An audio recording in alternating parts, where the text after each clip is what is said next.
ગુજરાતનો આવાજ।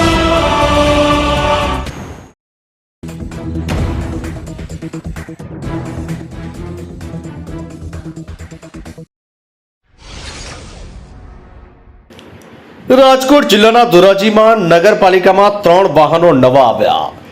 ગુજરાત રાજ્ય સરકારની વિવિધ ગ્રાન્ટમાંથી 3 વાહનોની ફાળવણી ધોરાજી નગરપાલિકાને ફાળવવામાં આવેલ, જેમાં એક બોલેરો ગાડી 9 લાખ રૂપિયા, સાઈ લિફ્ટર વાહન 16 લાખ રૂપિયા, ડિસ્લટિંગ મશીન વાહન 14 લાખ રૂપિયા, આમ 3 વાહનો ધોરાજી નગરપાલિકાને ફાળવવામાં આવેલ।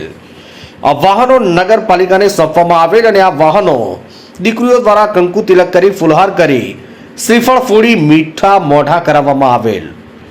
ધોરાજીથી અલ્પેશ ત્રિવેદીનો રિપોર્ટ।